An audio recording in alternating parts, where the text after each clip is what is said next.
Hi, everyone. Welcome to the March 6th edition of the TimeformUS Forecast. I'm David Aragona. I'll be joined very shortly by my co-host, Craig Milkowski.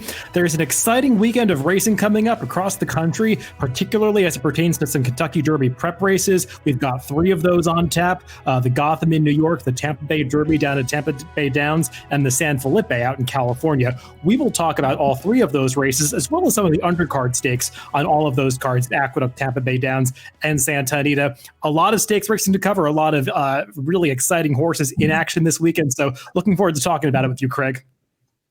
Yeah, this is a good, strong weekend of racing. I think we're covering 3 of the tracks. There's actually a couple other races scattered around, and it looks like just a really good betting weekend to me, or at least Saturday. I haven't looked too far ahead to Sunday, but Saturday looks like it's going to keep me plenty busy.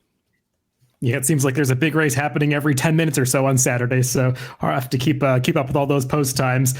Let's start it out in New York at Aqueduct. They're running the Gotham. We'll get to that race in a little bit, but first let's talk about a couple of those undercard stakes. Beginning with the 7th race on the card, it's the Stymie going a mile for the older horses, and a pretty interesting group of 7 runners here. Not the biggest field in the world, but I think you can make a case for a lot of the horses in this race.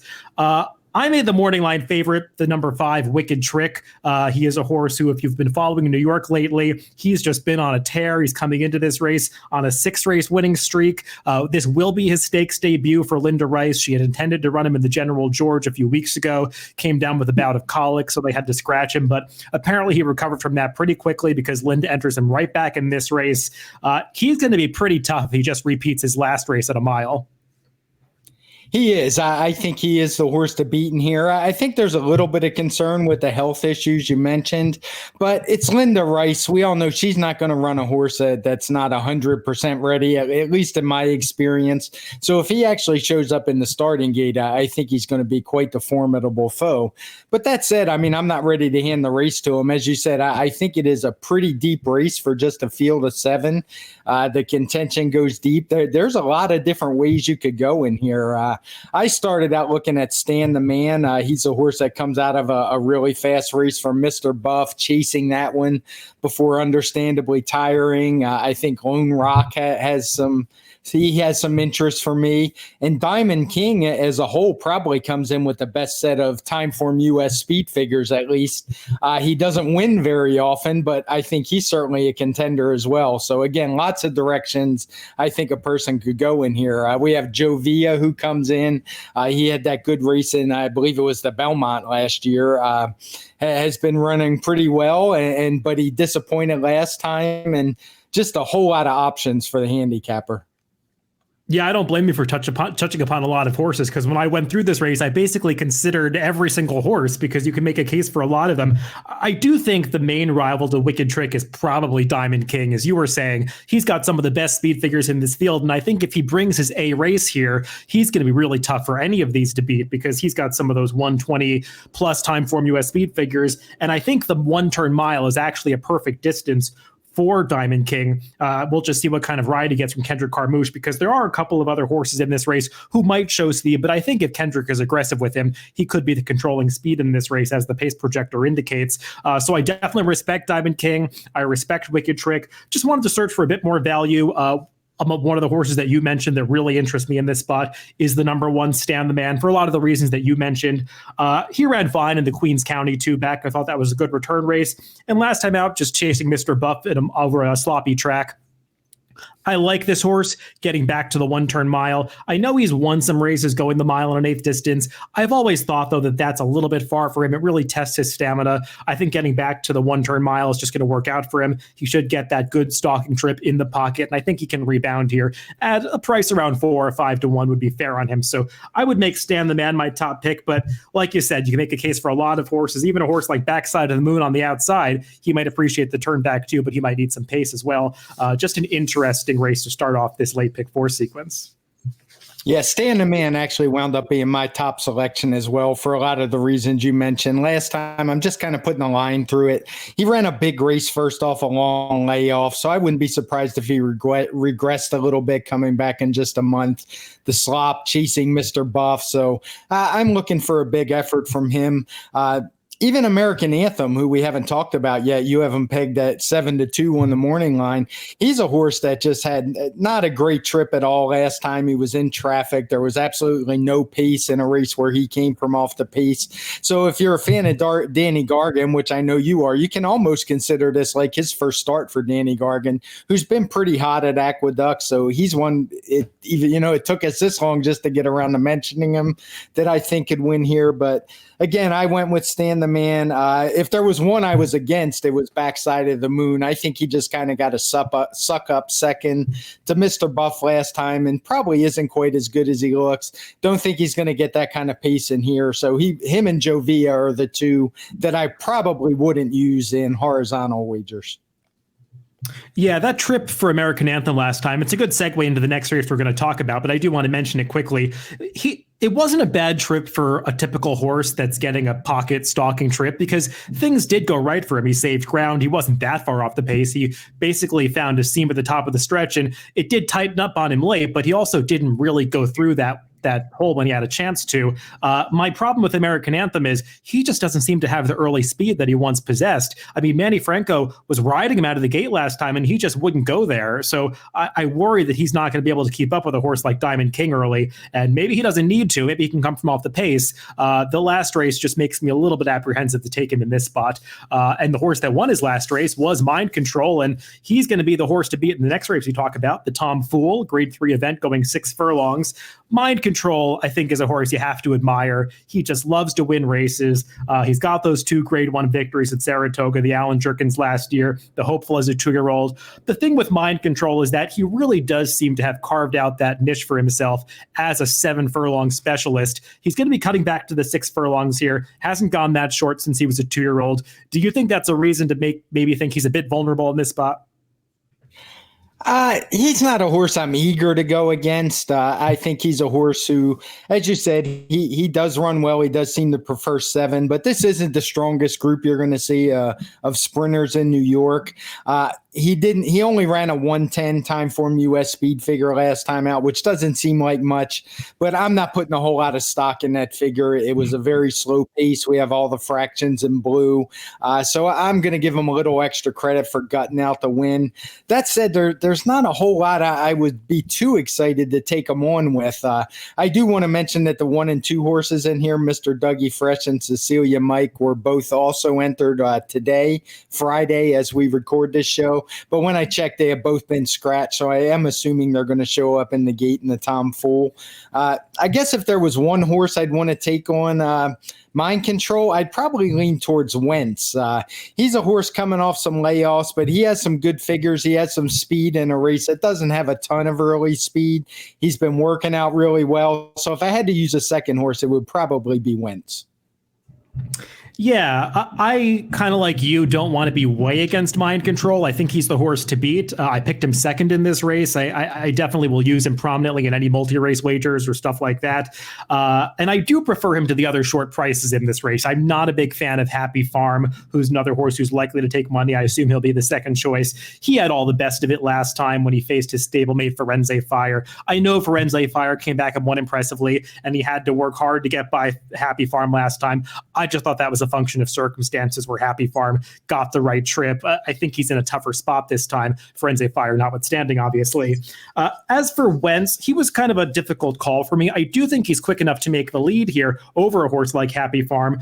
He just has that one big speed figure too back that would make him tough in here. I don't really buy that race. The runner-up that he finished in a photo with, Curate, hasn't really come back to that figure since then. It just seems like an aberrant, fast time over a muddy track. Maybe Wentz can get back to it. I just didn't like his other races, and I didn't want to trust that one big speed figure. There's a horse in this race that I have to bet, and I'm assuming he's going to be a big price, and that's the number 6, Bone Raison. I'm very interested in this horse being claimed by Michael Tenuzzo, who, if you've been watching Aqueduct this winter, his barn has been doing very well, whether he's claiming horses, running them off trainer switches, or just getting them to improve after they've been in his barn for a while. He's just been doing an excellent job. And more importantly, Bone Raison is getting claimed away from a set of connections who basically ran him every 2 weeks for all of 2019. And it's hard to do that for any horse. And Bon Raison, for most of last year, handled it pretty well. His form did fall apart towards the end of last year and the beginning of this year. But take note that he's been off for 36 days following the claim, and they claimed him for $80,000, which is no small sum. Bon Raison has not been off for as much as 36 days in 22 races. You have to go 22 starts back to the last time he's been off for this long. And when he was off for that long prior to this, he came back and ran a 125 TimeformUS speed figure. So maybe Bon Raison is going to respond well to having a little bit more time between races. And when this horse is at his best, he's earning speed figures that are higher than anything Mind Control's done. I mean, he got a 126 TimeformUS speed figure when he won that Tail of the Cat at Saratoga last summer.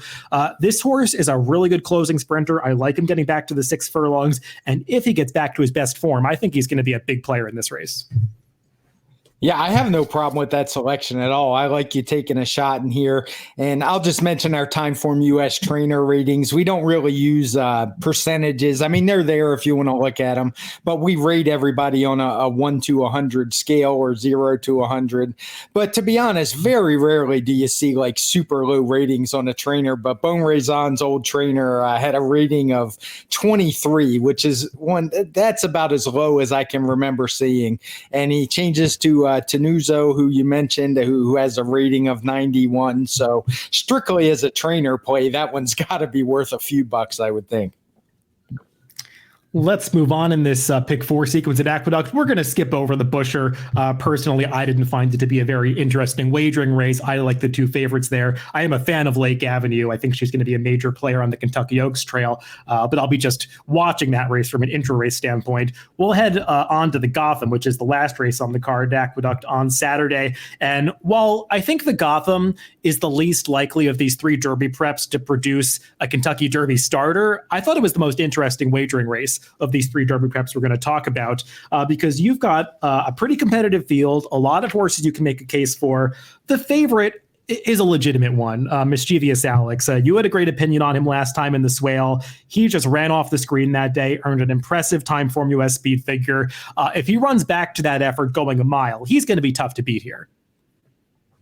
He is, but it's certainly a question. This is a race the TimeformUS pace projector thinks the pace is going to be fast. I'm sure some of that's a function of the field size that we have in here, but I don't think it's just that. I mean, I think there's some pretty legitimate speed in here. We have Untitled shown up front. He's a horse who's shown a lot of promise in only 3 starts so far. He's coming back pretty quick. You don't often see that. I think this is his 3rd race in 5 weeks, so I'm a little bit iffy on him just because of that. It seems like maybe he's getting rushed a little bit, but he's certainly talented.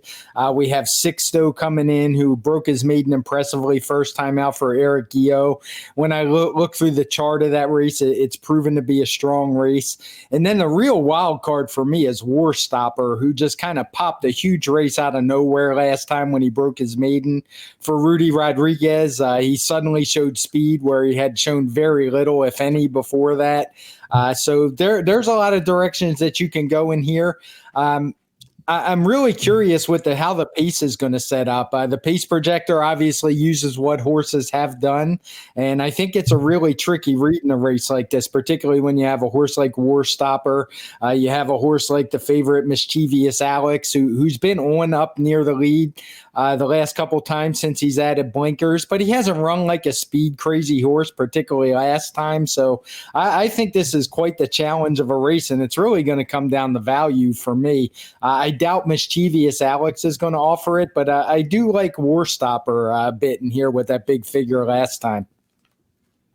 So this race, all 3 of these Derby preps we're going to talk about have fast paces predicted. I think this is the one that's most likely to actually feature a fast pace because you've got Mischievous Alex and Untitled, and I think they both have to go. Sixto is showing up there close to the pace. I would think they'll take him back a little bit, but you've got the number 1 Celtic Striker, who is fast enough to be up there early, and he's got Romero Mirage on, who's been very aggressive. If you've been watching him ride Aqueduct, so I think he'll go from the rail. And even the number 11, First Deputy for Linda Rice. Linda Rice has 2 in here. I imagine she'll want to have them showing different kinds of running styles. So I think First Deputy will press the pace from the outside coming out of sprint races. So I do think the pace is going to be honest. And maybe that does really test Mischievous Alex's stamina, because we talked about it at last time on the TimeformUS Pacecast that the damn side of his pedigree really is more sprinty. He's buy into mischief. He might get the one-turn mile, but under a taxing pace situation, it could be difficult for him. I respect him, though. I'm using him. I'm using Untitled. My top pick in this race would be the number 8, Montauk Traffic. He does have to step it up. He's going to have to run faster, but I always like to take note when Linda Rice gets aggressive with these horses, running them in graded stakes races. She's showing confidence with this one, and I think he's going to love the stretch out and the pace situation he gets here because, like I said, I think they're going to be moving up front. This horse showed in the Jimmy Winkfield last time that he's got no issues running through traffic. He ran through kickback coming up the inside, altering course in the stretch. He finished on his wrong lead, but he still was coming on strongly at the end of that race. He's going to have to get faster, but I think the added ground is going to allow him to do that because he's a son of cross traffic and his progeny can run a distance. He's out of a dam who was a grade 3 winner going 1 mile and 1/8 on the dirt. So there really is stamina there. And I just think he's going to work out the right trip. So I'll go for Montauk Traffic and hope to get around 5 or 6 to 1 on him. Yeah, I have no problem with that one. I do want to mention Attachment Raid. He was a horse you brought up on Twitter. There was a missed time race at Gulfstream. I did go back and adjust the time on that. It didn't change his figure much at all. It might have dropped a point or two. I don't remember exactly, but I did remove the fractions. It was impossible to record from video. It was terrible weather that day, which probably led to the mistiming of the race. And there was just no way to come up with fractions I could trust. So if you look at that race and you just see a final time figure, that's the reason why. It's based on a video time, but only the final time. There was no way to get fractions. Yeah, and the reason that it was kind of flagged for me when I looked at it was because it's almost impossible to get a 21-1 opening quarter going 1 mile at Gulfstream because they basically run those races with no run up. So horses just can't run that fast, even the fastest horses in the country. So that had to be wrong. I haven't checked on this, but I do believe the 88 buyer is based on the incorrect time. And I don't know if the buyer guys will ultimately decide to correct that when it's flagged for them. But just be wary of that if you're betting attachment rate off that buyer figure because it seems a little high for the race and the time is not correct that's posted in the racing form. Let's move on to talk about some races from Tampa Bay Downs. We'll get to that Derby prep, the Tampa Bay Derby, in a little bit, but let's talk about a couple of those undercard races first, beginning with the Grade 3 Challenger going the same distance as the Tampa Bay Derby, though this one's for the older horses. A couple of intriguing runners in this race, particularly King for a Day, who is noteworthy as being the only horse that has crossed the wire ahead of Maximum Security, doing that in the Pegasus last year. He couldn't duplicate that effort in the Haskell after that, was not seen for a long time after that. This is his comeback race. The good King for a Day is going to be really tough to beat in here.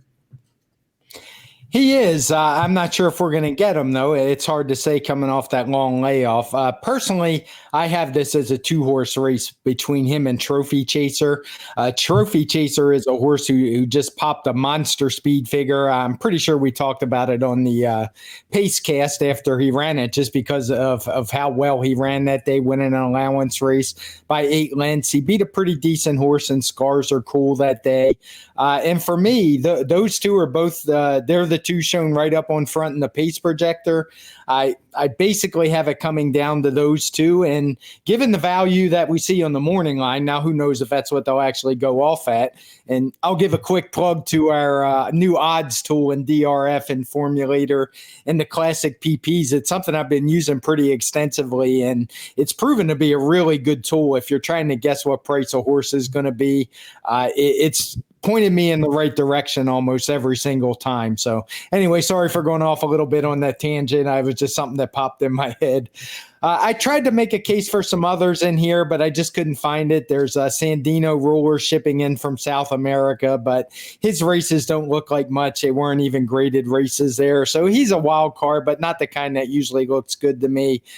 Prompt and Noble Drama both come in. They'll probably take some money, but neither one have shown to be as fast as the other two. So given that, I'm siding with Trophy Chaser just because he's the fresh, hot horse, and King for a Day hadn't been seen for a while, but neither one would surprise me. Yeah, I'm not going to try to beat King for a Day in here. I watched one of his recent workouts at Palm Beach Downs. He looked like just great in the flesh and like he was really moving well. It just seems like he's a horse that's doing well for this comeback. And Todd Pletcher, if you look up his stats in DRF Formulator, just has amazing numbers with horses coming back off layoffs on the dirt. So I trust the King for a Day is going to be able to pass this initial test and move on to some better things because he really did show a lot of talent last year in that Pegasus. Just has to get back to it. For me, the horse that I wanted to bet against was Trophy Chaser because I think that 9-2 morning line is kind of a dream. He seems like the other horse in this race based on that last speed figure. I don't trust that race. We talked about it at the time that there was no reason to doubt the number. I think in retrospect, there's not a reason to doubt the number based on how the races that day, but McGarren, the other horse that was up on the pace with him, came back at Gulfstream and just ran terribly. Scars Are Cool came back and did earn a lower speed figure next time. I know Harvey Wallbanger came back and won a race at Gulfstream, but he was just basically in a different race than Trophy Chaser last time, coming from far back. So I don't want to put too much stock in his performance next time out. I don't know. I've never thought of Trophy Chaser as this kind of two-turn horse, and I know the last race suggests he can get it. It just seems like that race happened in the Twilight Zone, and I want to see it again. The other horse that I would use in this race actually is Big Dollar Bill. I know his last race didn't come back that fast, but I liked the way that he did it. He made a big looping move on the far turn, beat a decent enough field. He's got back speed figures that would make him tough in here. And it seems like maybe he's just rounding back into form for Ian Wilkes. But he's a horse that I'd want to use underneath. I think it's going to be tough to beat King for a Day in this spot. Let's head on to the Florida Oaks, which is the 10th race on this Tampa Bay Downs card. And this is among the toughest races that I handicapped for Saturday because you can make a case for a lot of horses. It's a 12-horse field. It seems like almost all of them have a chance. The slight favorite on the morning line is the number 6, Walkin' Marrakesh. We'll see how they bet this race. Walkin' Marrakesh does have that grade 1 placing up in Canada last year. She missed the Breeders' Cup Juvenile Fillies Turf for a reason that I can't quite remember now. I don't remember if she was excluded from that race or if there was a late scratch. I'm forgetting. But she ran fine in that Natelma. I just am not sure how strong that Natelma is ultimately turning out to be, and I wanted some of the newer, fresher faces. Yeah, our notes are very similar on the Natalma. She does get first-time LASIK, so maybe they get a little bit of boost there. It's her second try in North America. But as I scrolled through the chart from that race, it just has not been a very productive race at all. Top to bottom, just nobody's coming out of it running any better. Most are running quite a bit worse. So not really a fan of that one at all, particularly at a who knows if she'll actually be the favorite, but she's certainly going to take some money. So I'm not interested in her. And then the second choice on the morning line is New York Groove, a horse who has yet to try turf or 2 turns. I get it. She's undefeated. She hasn't done anything wrong, but she's not one that I'm super excited about either. I mean, it's just not the kind of situation where I'm inclined to bet a horse that's taking money. So I looked at a few different horses in here. Maribel May is a maiden who won at Tampa last time. She got a nice figure breaking her maiden. I think it was a 102. TimeformUS Speed figure, which is actually the tops in the field. I like her a little bit when I look through the chart. That race didn't look particularly strong either. I'm not putting a whole lot of stock in that just yet. It's pretty early. But the horse I eventually landed on was Secure Connection. She's a horse who had a bit of a trip last time when she got first-time LASIK. She kind of had a few stops and starts in there. The LASIKs did seem to help her. She improved her figure to, I think it was a 96 TimeformUS last time. And I just think with a good post position and a clear run and a horse who's probably going to offer some value, she's a way I want to go. Well, we're on different pages here, which doesn't surprise me because there are a lot of horses to pick from in this race.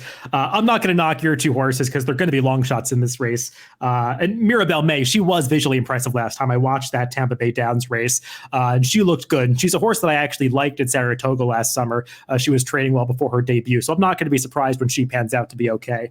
We'll see if this is the right spot for her. But like I said, there are so many ways to go. Just to touch upon one of those short prices that you mentioned, New York Groove. New York Groove might actually be the favorite in this race because she's got that undefeated record. People are just always mesmerized by those ones in the PPs, and she's got a lot of them. She's got some speed figures that really single her out as maybe the horse to beat. She is trying turf for the first time, and I know there's that old Harvey Peck adage, never bet a favorite trying something for the first time. Though with New York Groove, she is really bred to be a turf horse.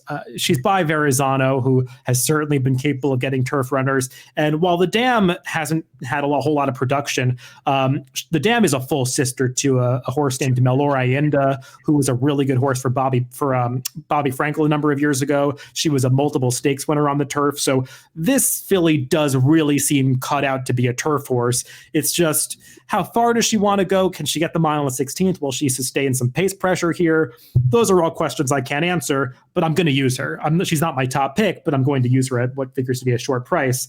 There are a lot of other horses, though. The number 8 Outburst, her last race is worth watching because it was seriously impressive.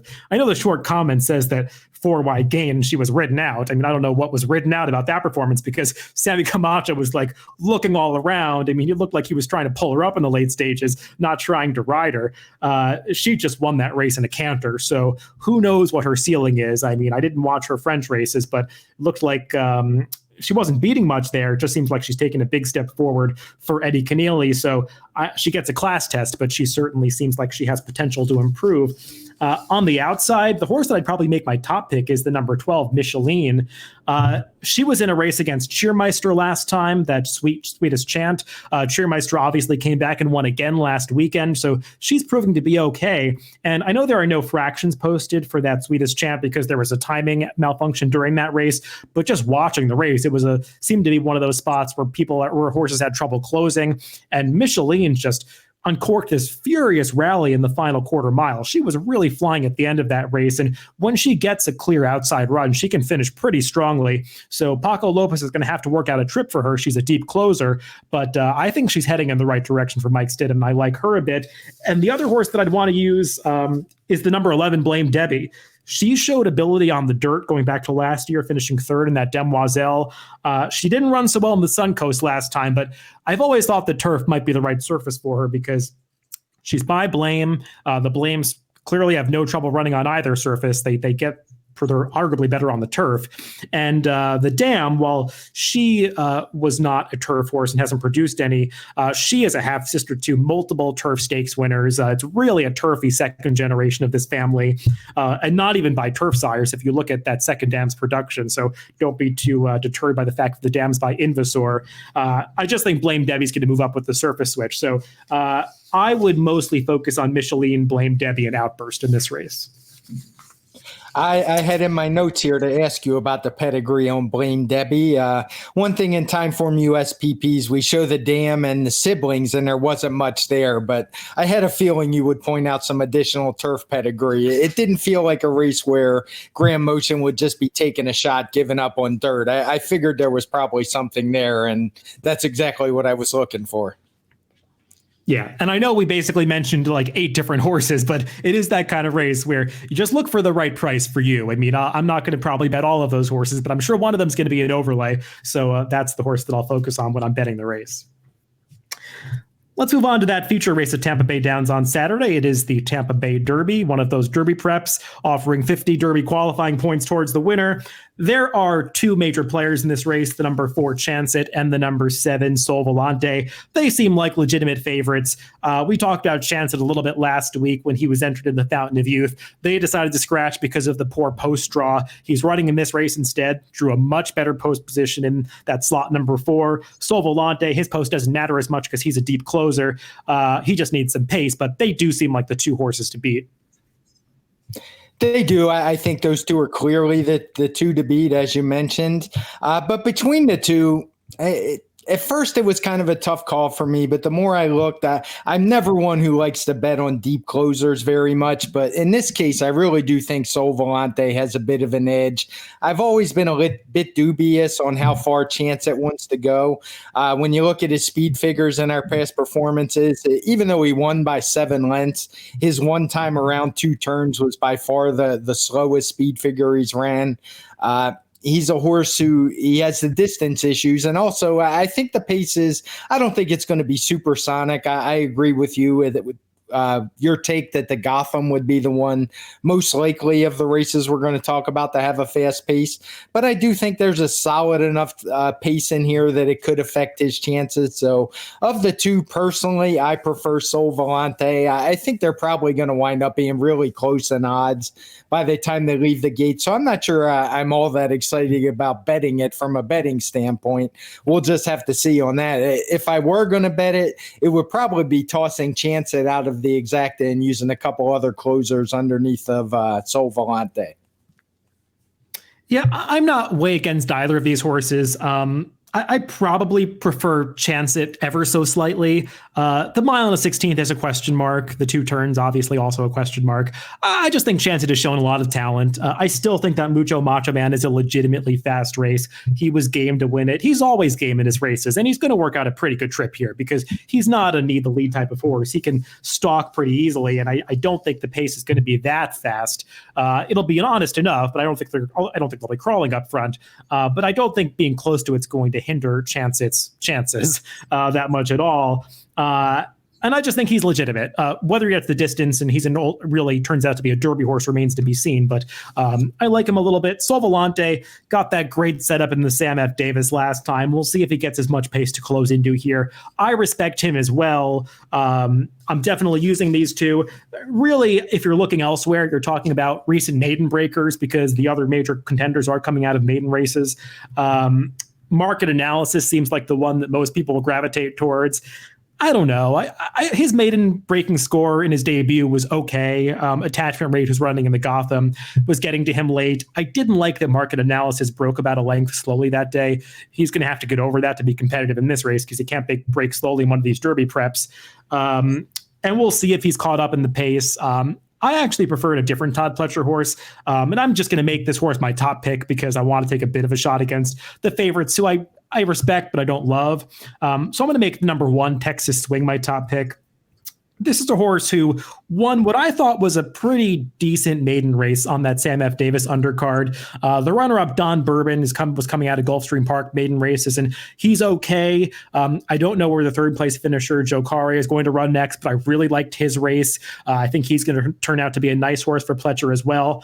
And Texas Swing, sure, he had all the best of it, setting in a moderate pace up front, but I like the way he kicked for home. He just strikes me as a horse that's going to continue getting better with experience and added distance. He's bred to run all day, being by Curlin. His dam's a full sister to Colonel John, who won the Travers.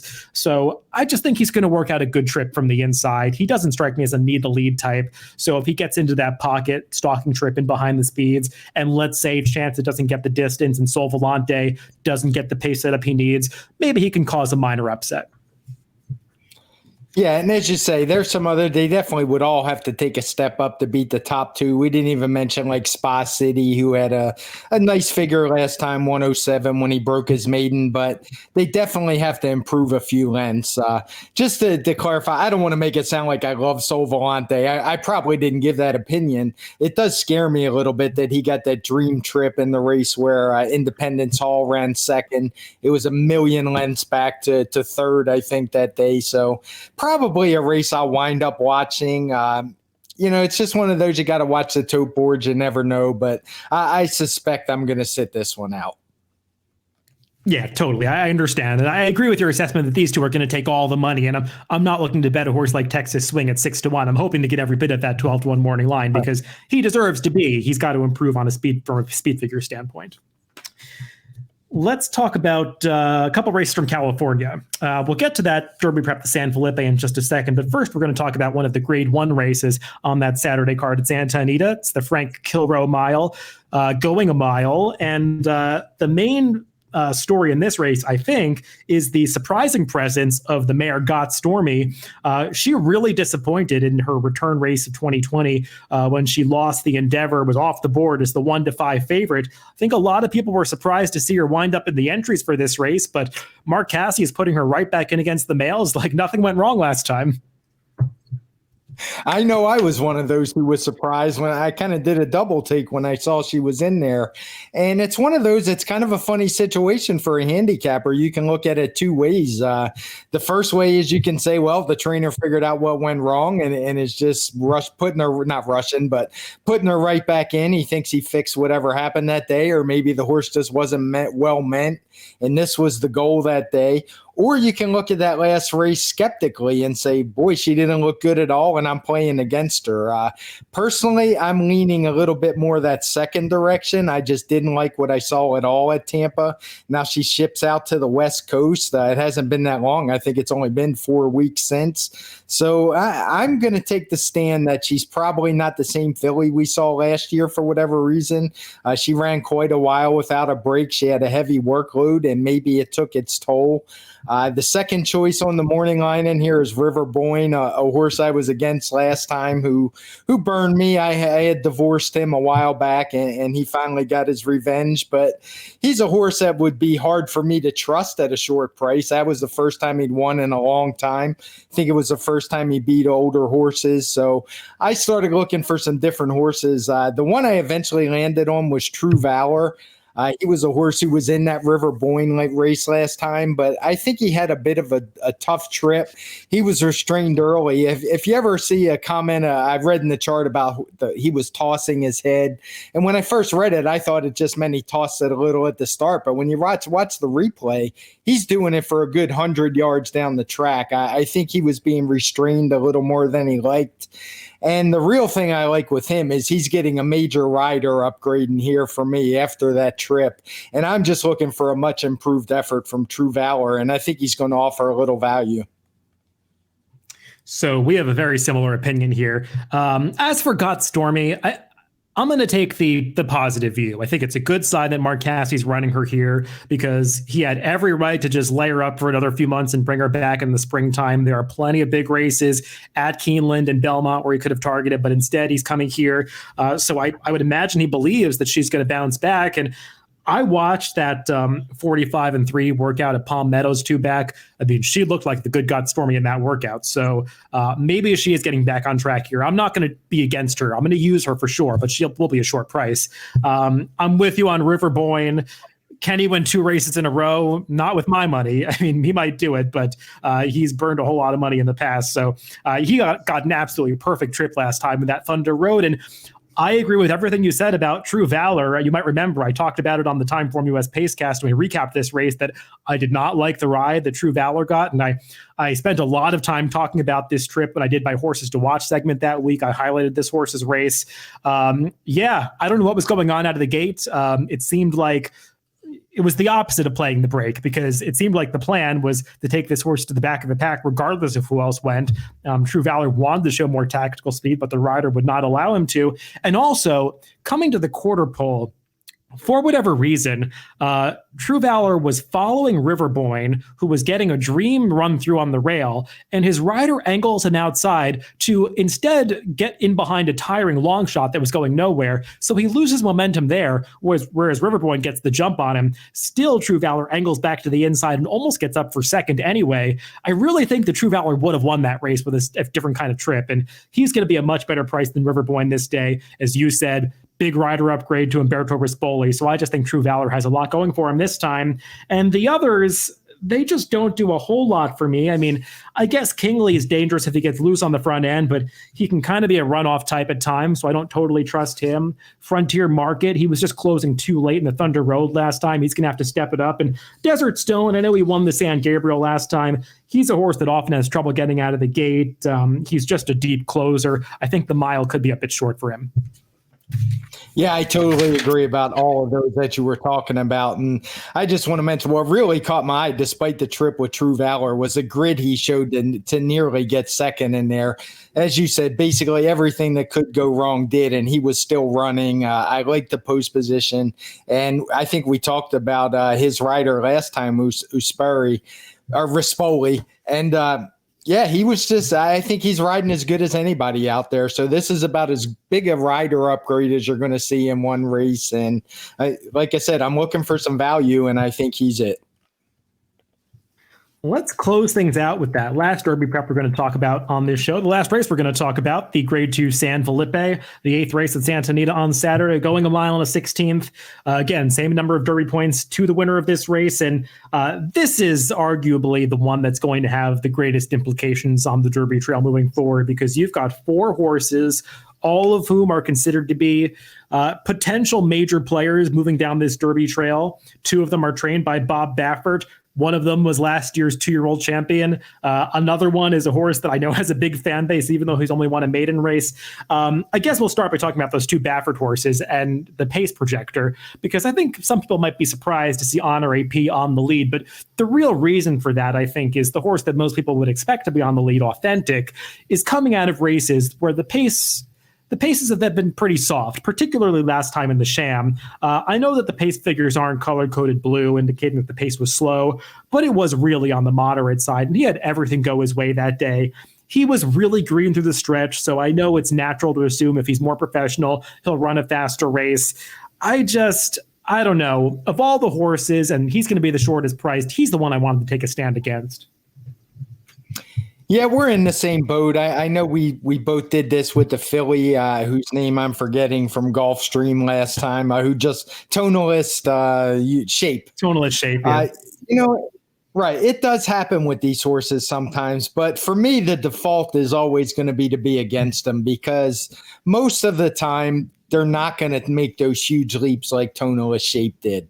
Now, if somebody watched Authentic win and they look and say this horse can run 10 points faster and they want 6-5, more power to them. But I don't want any parts of that. It doesn't mean I'd be shocked if the horse ran a great race and moved to the front of the division. But I think he's a horse you have to take a stand against. I don't even think he's the best horse Bob Baffert's entering. 1,000 Words has done absolutely nothing wrong. He's ran big figures. He doesn't always look pretty when he does it. He's not as flashy as Authentic, or maybe even a horse like Nadal, who we've seen out of his barn. But he's been solid all the ways through, and there's certainly more in this field than that. I'll let you talk about a few of the others before coming back to me, but I think Storm the Court, Honor AP, and even Wrecking Crew, if you can ignore that Los Al race, which I've been known to do from time to time because horses often throw in conkers there. I don't think it's a 2-horse race is what I'm trying to say. I completely agree with that. I think these top 4 contenders are way more evenly matched than the tote board is likely to reflect. And I agree with you. Of the 2 Bafferts, I strongly prefer 1,000 Words. I know he's not the flashiest horse, but he's just run fast races in all 3 starts, and he's beaten some decent fields. He's never going to win by a big margin, but he just has this grinding style, and it seems like he likes competition. He just gets it done. Authentic doesn't strike me as a Derby horse. I personally think he's going to be better going shorter distances. He doesn't have a classic kind of pedigree. Maybe he gets it done going a mile and 16th, but I prefer 1,000 Words. Honor AP is a horse that is easy to like. I mean, if you've seen any of his races, he's this big, beautiful, dark bay horse. Looks kind of like Honor Code with all that white on his legs and his face. He ran really well last time to break his maiden. The problem was that was all the way back in October, and he's been off for a long time since then. He's had setbacks. It hasn't been planned time off, so I don't like that. But he did show real talent last year, and I think he's got the versatility to deal with any kind of pace situation that presents itself here. So I'm not going to be shocked if he turns out to be this good.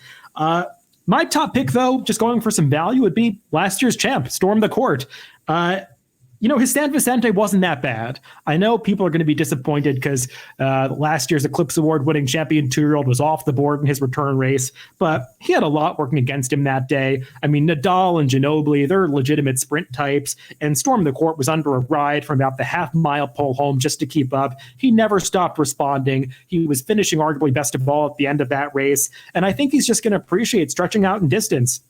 You look at the speed figures, his 112 and the 114 he got in the Breeders' Cup Juvenile, they stack up against anything that this field has been running. So I just think he's going to get kind of ignored in this race as maybe the fourth choice, and he's arguably as good as anybody. Yeah, I'm with you. We actually landed on the same top pick in here. I think he's the one that's going to offer value. My one real concern with him is he's never really shown that he's able to pass horses very much, but these are lightly raced horses.